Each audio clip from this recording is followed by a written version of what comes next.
Magandang umaga mga kadiskarteng. Panibagong video natin ngayon ay gumawa naman tayo ng toolbox. At ito yung mga gagamitin natin. Nakat ko na sila. Ito ay angle bar at saka ito ay tubular mga kadiskarte. Kinat ko na para mas mabilis tayong matapos. At syempre bumili ako ng mga paa niya kasi yung gagawin nating toolbox ay medyo pang professional. Yung medyo maganda din. Tapos ito yung kanya sliding door niya. Nag-slide to. Tignan nga natin kung kaya natin ilagay ito kasi manipis. Welding na lang natin yan. Madali lang yan mga kadiskarte. Tapos gumawa din ako ng ganito. Yung flat na ganito para pag weldingan natin ng ganyan mga kadiskarte. Sa paa niya mismo. At kasi itong mga tools natin ni pakuan. Yung medyo magulo kaya ayusin nga natin mga kadiskarte para hindi kalawang na ganito kasi kawawa naman kasi medyo hindi nagagamit kaya gawan natin ng magandang ang bahay niya. At syempre naka-ready na tong mga tools natin at saka welding at syempre itong mga grinder bush mga kadiskarte at ito yung gagamitin natin para eskwalado na eskwalado, square na square. Tapos ito. So yan, sisimulan na natin mga kadiskarte.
Tan tan tanananan. Tatapos na po ang ating programa mga kadiskarte. Siya na po yan. La. Plywood na to mga kadiskarte.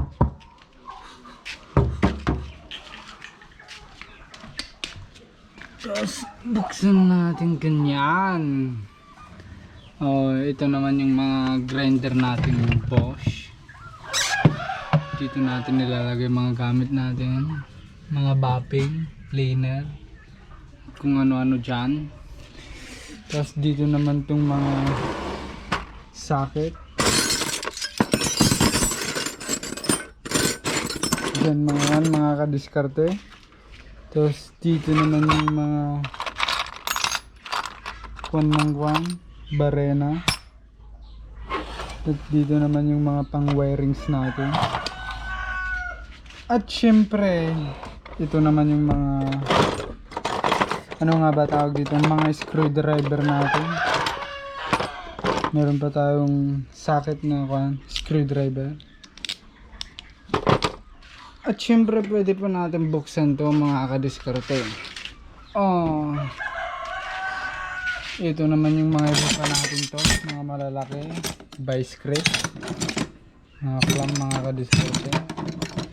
Yayay. Tapos syempre ito din naman yung kwan natin, mga kung ano-ano dito mga kadiskarte, kung ano-ano dyan.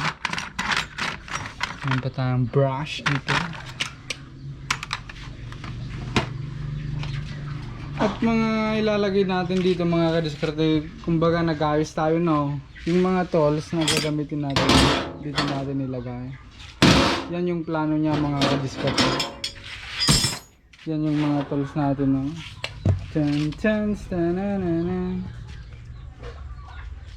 Naayos na natin itong mga tools natin mga kadiskarte. Hindi na gaya na nakakon dyan, no? Nakawara-wara. Ngayon medyo naayos na.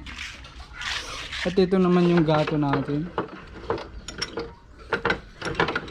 Kung gusto mo matuto na gumawa ng ganito, panoorin mo yung nakarang video natin mga kadiskarte. Tapos ito na siya ngayon. Yayay. So yan, nagtatapos ng ating programa mga kadiskarte. At sana po may natutunan kayo. I got broads in Atlanta, just to the lean the family. Credit cards.